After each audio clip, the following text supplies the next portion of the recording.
शांति।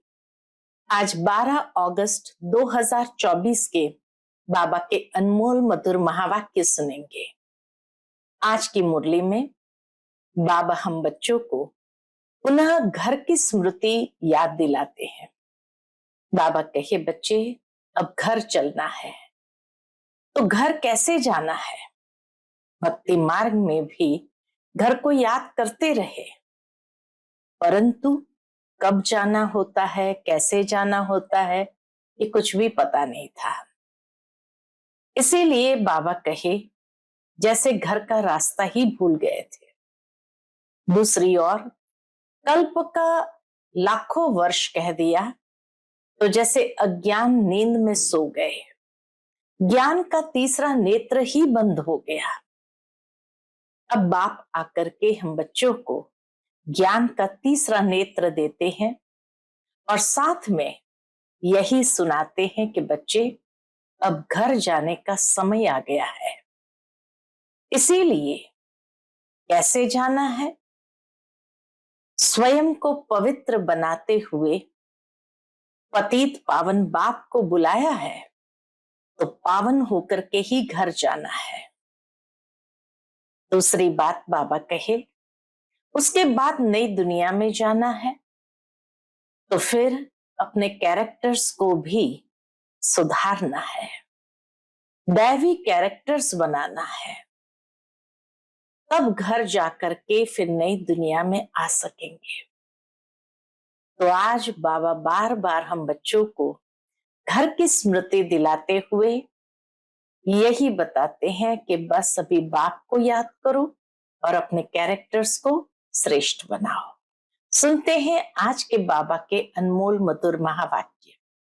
ओम शांति। मीठे बच्चे, अब वापस घर जाना है, इसलिए बाप को याद करने और अपने चरित्र को सुधारने की मेहनत करो। आज की मुरली से प्रश्न है, अज्ञान नींद में सुलाने वाली बात कौन सी है? उससे नुकसान क्या हुआ है? उत्तर, कल्प की आयु लाखों वर्ष कहना यही अज्ञान की नींद में सुलाने वाली बात है। इससे ज्ञान नेत्रहीन हो गए, घर को बहुत दूर समझते हैं। बुद्धि में है अभी तो लाखों वर्ष यहां ही सुख दुख का पाठ बजाना है, इसलिए पावन बनने की मेहनत नहीं करते हैं। तुम बच्चे जानते हो अभी घर बहुत नजदीक है, अब हमें मेहनत करके कर्मातीत बनना है। ओम शांति।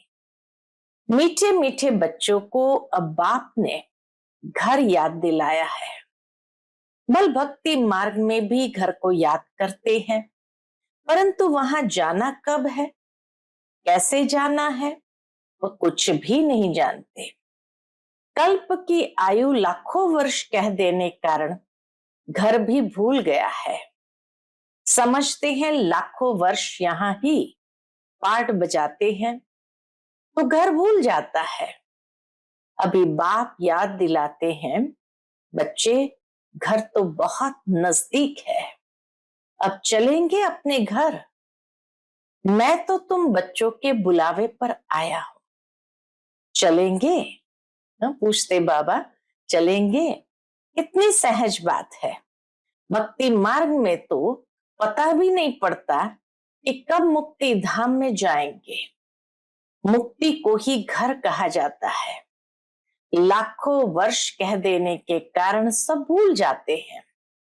बाप को भी तो घर को भी भूल जाते हैं।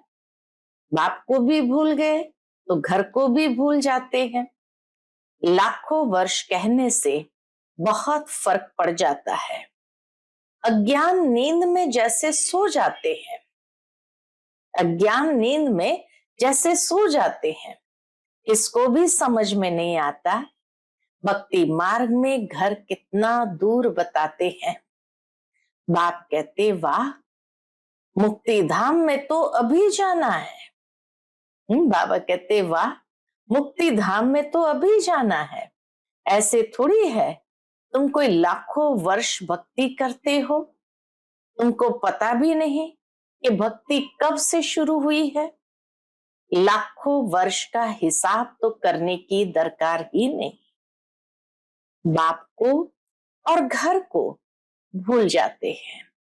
लाखों वर्ष कहने से बाप को और घर को भूल जाते हैं।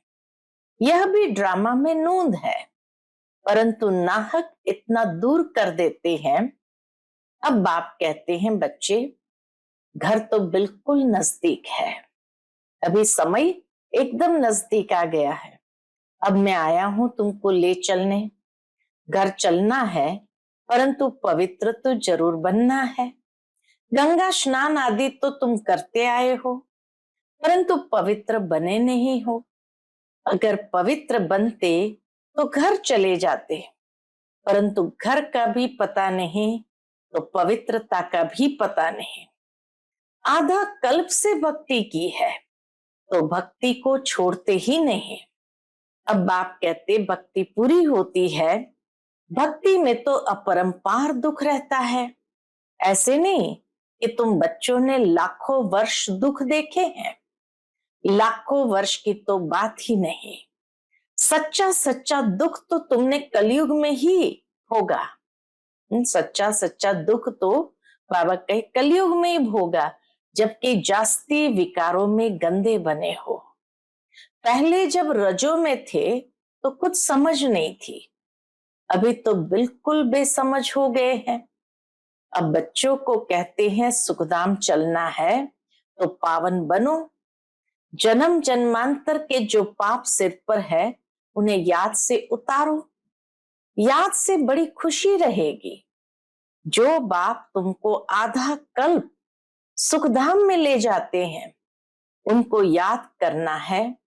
बाप कहते तुमको ऐसा लक्ष्मी नारायण जैसा बनना है, तो एक तो पवित्र बनो और चरित्र सुधारो। विकारों को कहा जाता है भूत।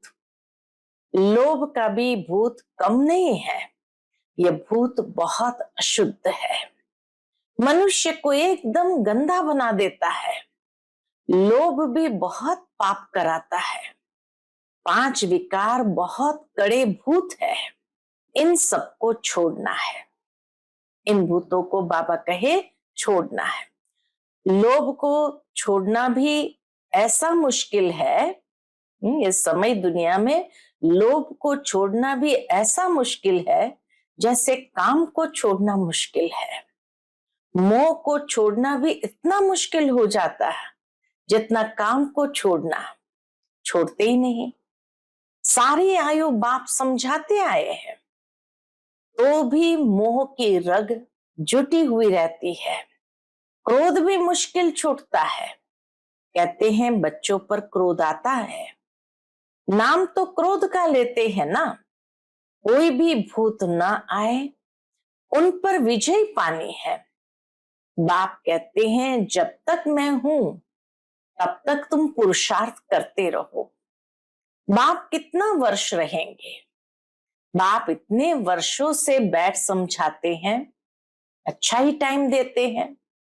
सृष्टि चक्र को जानना तो बहुत सहज है। 7 दिन में सारा ज्ञान बुद्धि में आ जाता है। बाकी जन्म जन्मांतर के पाप कटने में देरी लगती है। यही मुश्किलात है। बाबा कहे यही मुश्किलात है कि पाप इतना जल्दी कटते नहीं है। उसके लिए बाबा टाइम देते हैं। ये जो समय मिला है आत्मा को पावन बनाने के लिए, ताकि ये पाप जन्म जन्मांतर के कट जाए। माया का ऑपोजिशन बहुत होता है, एकदम भुला देती है।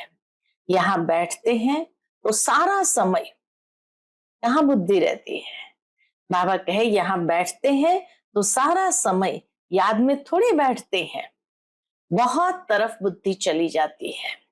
इसलिए टाइम देना है, मेहनत कर कर्मातीत अवस्था को पाना है। पढ़ाई तो बहुत सहज है।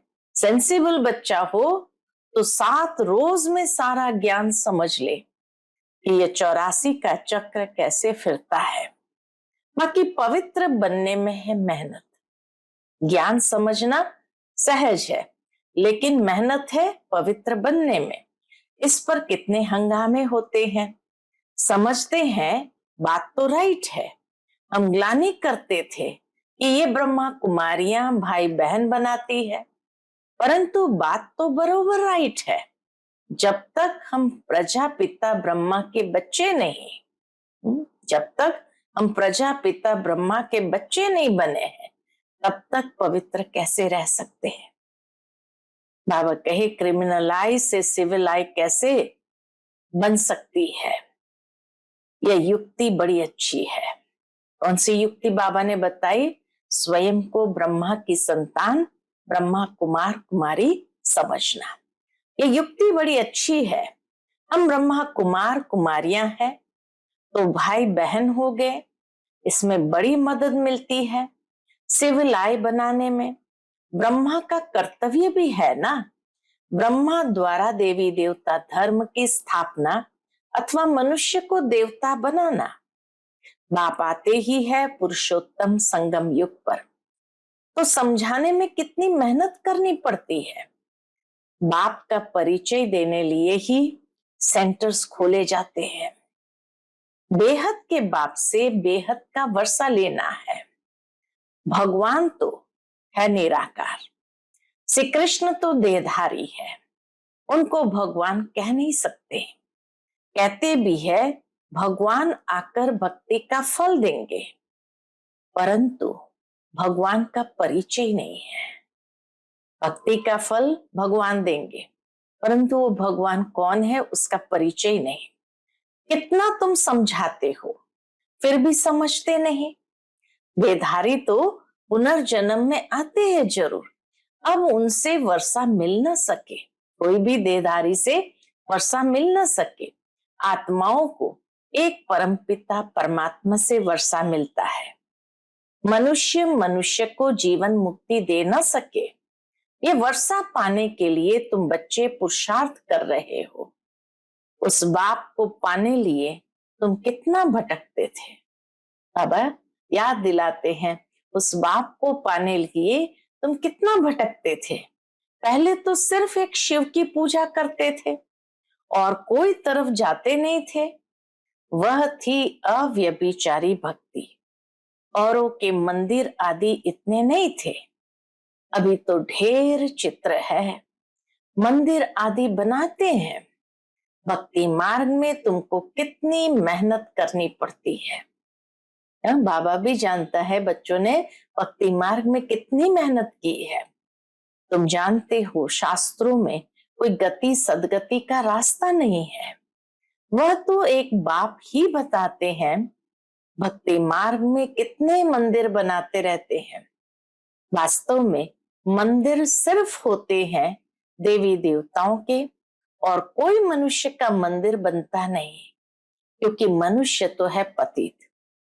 पतित मनुष्य पावन देवताओं की पूजा करते हैं।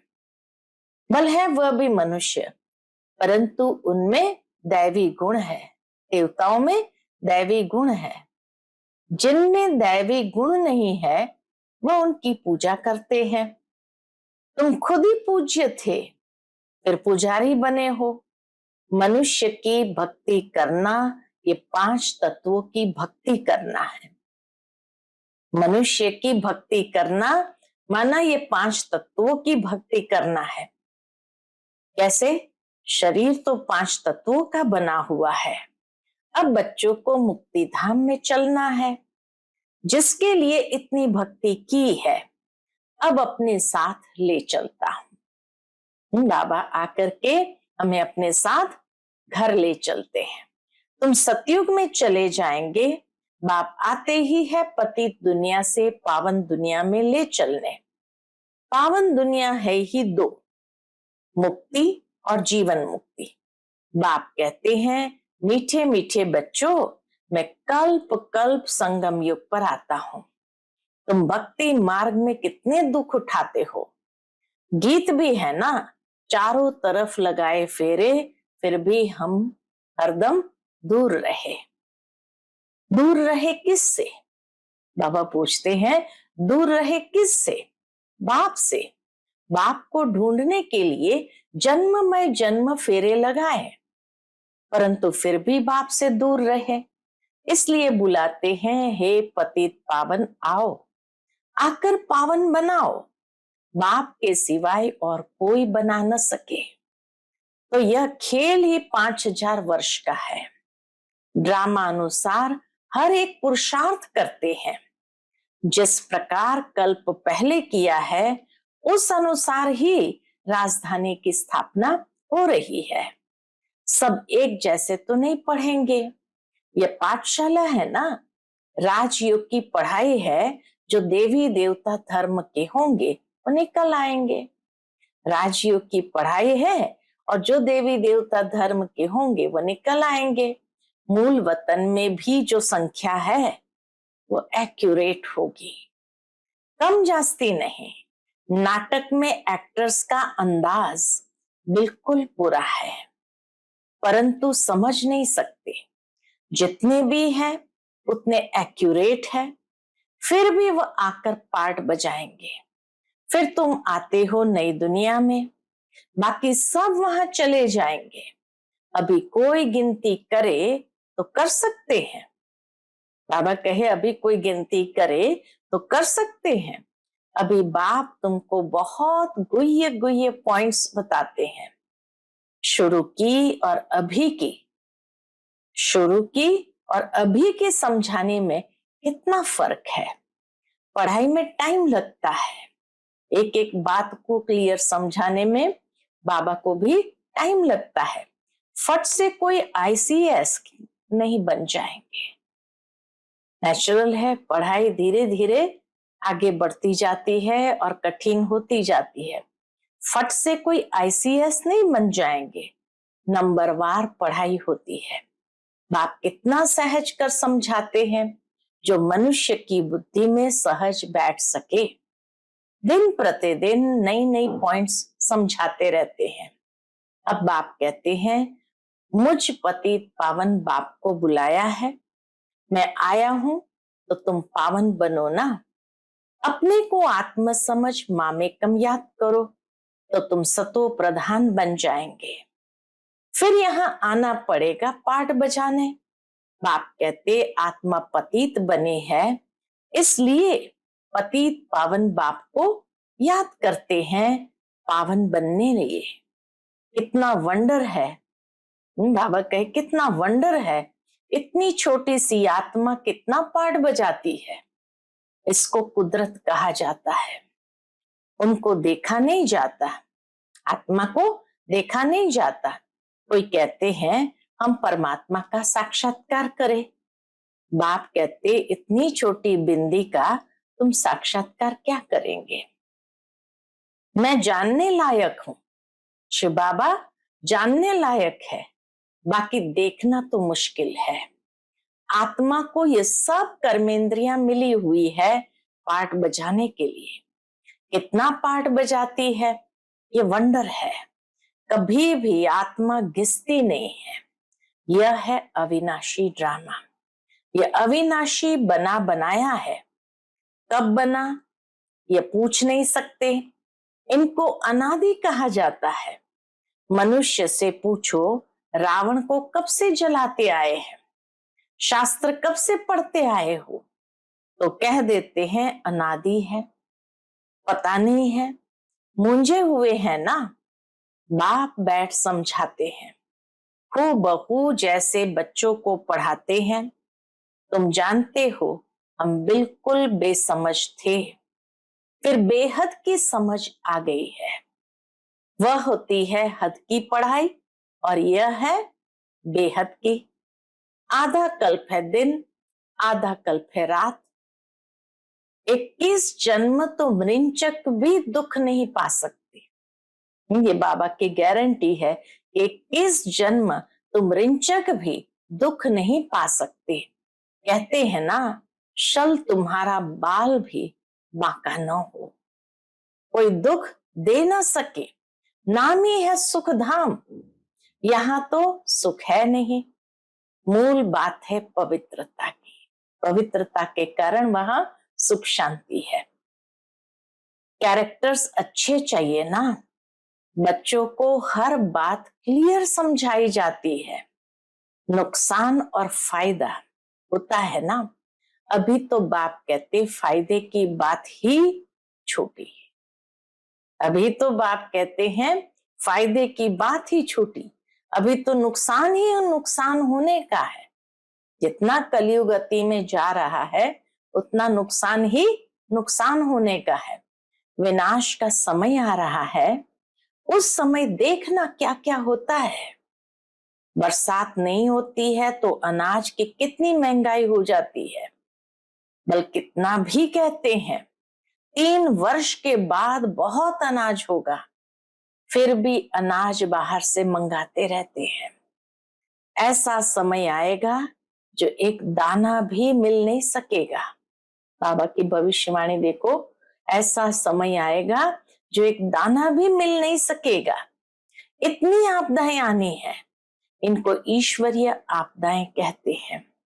बरसात नहीं पड़ी तो अकाल जरूर पड़ेगा। सभी तत्व आदि बिगड़ने वाले हैं। बहुत जगह तो बरसात नुकसान कर देती है। तुम बच्चे जानते हो, बाप आदि सनातन देवी देवता धर्म की स्थापना कर रहे हैं।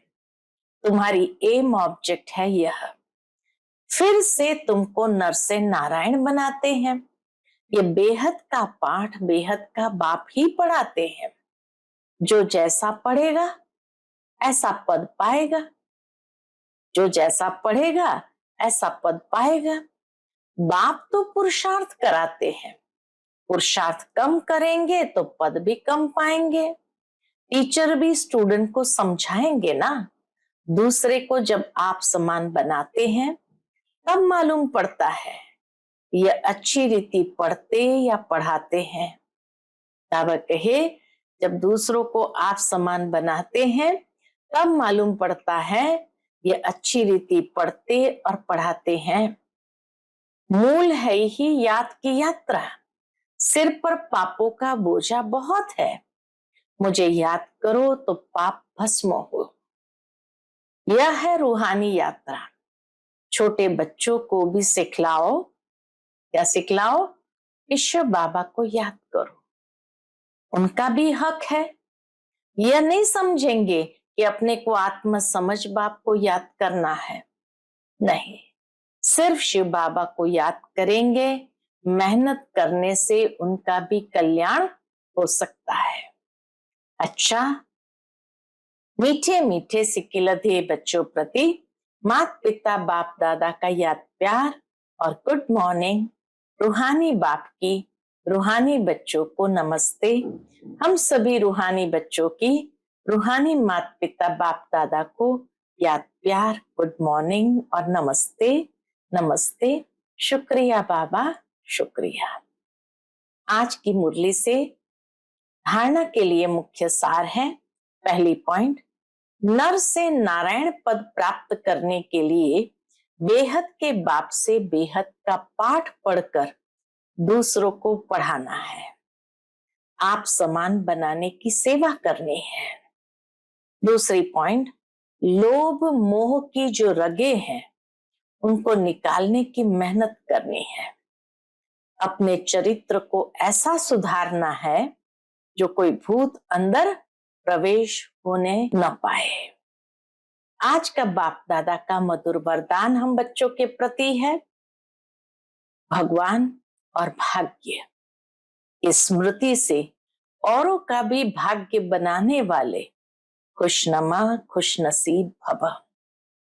भगवान और भाग्य की स्मृति से औरों का भी भाग्य बनाने वाले खुशनमा खुशनसीब भव।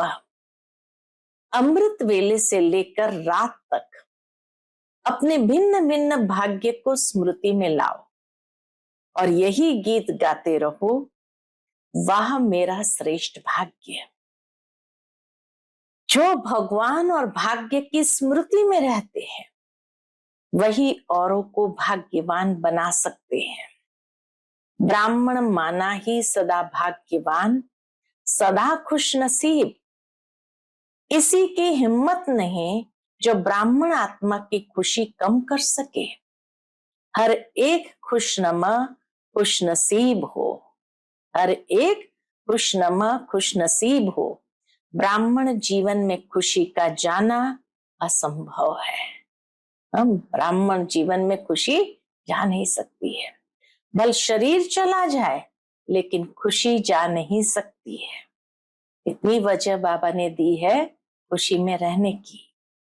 आज का स्लोगन है, माया के झूले को छोड़ अतीन्द्रिय सुख के झूले में सदा झूलते रहो।